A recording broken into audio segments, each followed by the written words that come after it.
ଆଜି କେତେ ଦିନ ପରେ ସବୁ ଆଖୁ ଖାଇବା ଯାଇଥିଲୁ, ଦେଖିଲା ବେଳକୁ ପୋଖରୀ ସବୁ ମାଛ ଧରୁଥିଲେ। ଆଉ ଆଜି ଫାଷ୍ଟ ଟାଇମ୍ ପାଇଁ ବି ରୋଷେଇ କରିଥିଲି, ଯାହା ହଉ ଭଲ ବି ହେଇଥିଲା ରୋଷେଇଟା। Hello everyone, welcome back to my new blog. ତ ସକାଳ ସକାଳ ଗାଁ ପିଲା ସବୁ ବାହାରି ପଡ଼ିଲେ ଆମେ ଆଖୁ ଖାଇବା ପାଇଁ। ମାନେ ଆମ ଏପଟେ ଧାନ ଅପେକ୍ଷା ପୁରା ଆଖୁ ପୁରା ଅଧିକ, ମାନେ ଯୁଆଡେ ଦେଖ ଖାଲି ଆଖୁ ବଣ ଖାଲି। ଗୋଟେ ଜଣ ଆମକୁ କହିଦେଇକି ଆଗତୁରା ଆସିକି ଆଖୁ ଖାଉଛନ୍ତି, ଆଖୁ ଖାଇଦେଇକି ଏପଟେ ସବୁ ମାଛ ଧରା ହଉଛି, ସେପଟେ ଆସି ଦେଖୁଛନ୍ତି।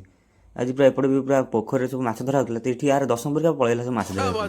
ସେ ତ ସେପଟେ ଏଠି ମାଛ ଧରୁଛି, ତ ଇଏ ତ ଆଙ୍କୁ କିଛି ଜଣା ନାହିଁ ମାଛ ଧରା, ଖାଲି ଜାଲ ଧରି ଖାଲି ଏପଟ ସେପଟ ହଉଛନ୍ତି। ଛାଡ଼, ସେପଟେ ଲୋକ ବି ଧୀରେ ଧୀରେ ବଢିଲେଣି ମାଛ ଧରିବା ପାଇଁ, ତ ଆମେ ସେ ନ ଦେଖି ପଳେଇଲୁ ଟିକେ ଆଖୁ ଖାଇବା ପାଇଁ। ତ ବିଲକୁ ଆସି ଦେଖିଲା ବେଳକୁ ଆଖୁ ବି ତ ଅଧା କଟା ହେଇଗଲାଣି, ସବୁ କଟା ହେଇକି ସବୁ ଏଠି ଥୁଆ ହେଇଥିଲା, ତ ତା ଦେହରୁ ମୁଁ ଗୋଟେ ବାଛିକି ନେଇକି ପଳେଇ ଆସିଥିଲୁ ଆମେ ଆଖୁ ଖାଇବା ପାଇଁ। ଯାହା ବି ଆଖୁ ରସ ପିଇବା ଅପେକ୍ଷା ଆଖୁ ଡାଇରେକ୍ଟ ଆଣି ଛଡ଼େଇକି ଖାଇବ ତ ଅଲଗା ଟାଇପ୍ର ମଜା ଆସେ, ପୁରା ମାନେ ଟେଷ୍ଟ ଅଲଗା ଟାଇପ୍ର। ଏପଟେ ବିକି ତାର କାଦୁ ମାଦୁ ହେଇକି ପୁରା ମେଞ୍ଚେ ମାଛ ସବୁ ନେଇଆଇଲାଣି, ବାପରେ କି ମାଛ ଆଣିଛି। ତ ଆଖୁ ଖିଆ ତ ସଇଲା, ତେବେ ପଳେଇଲି ମୋ ଘରକୁ ଗାଧୋଇବା ପାଇଁ ଆମ ଟ୍ୟୁବଲକୁ। ଗାଧୁଆ ପାଧୁଆ ତ ସଇଲା, ତ ବୋଉ ଫୋନ୍ କରିଥିଲା ଏଠି ବାପାଙ୍କ ପାଇଁ ସିମ ଭଜା କରିବା ପାଇଁ, ତ ମୁଁ ଫଟାଫଟ ସବୁ ସିମ ଆଉ ପିଆଜ ଆଳୁ ଫାଳୁ ସବୁ କାଟି ଦେଇଥିଲି।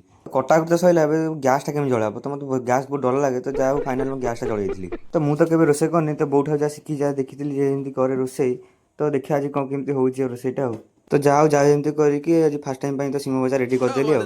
ତାପରେ ନେଇକି ବାପାଙ୍କୁ ନେଇ ଦେଇଥିଲି ଖାଇବା ପାଇଁ, ତ ବାପା ଖାଇ ଗଲେ ବଢ଼ିଆ ହେଇଛି ବୋଲି। ତ ମୁଁ ତ ଖାଇବିନି ସିମ, ତ ମୋ ପାଇଁ ଭାତ, ଆଳୁ ଭର୍ତ୍ତା ଆଉ ଖଟା। ତ ଖାଇ ପିଇ ଦେଇକି ବାହାରି ପଡ଼ିଲି ଟିକେ ଖେଳିବା ପାଇଁ, ତ ଖେଳି ସାରିବା ପରେ ଘରକୁ ପଳେଇ ଆସିଥିଲି। ତ ଆଜି ପାଇଁ ତ ଏତିକି, ତ ଭିଡ଼ିଓଟି ଭଲ ଲାଗିଲେ ଫଲୋ ସବସ୍କ୍ରାଇବ୍ କରିକି ଯିବ ଆଉ।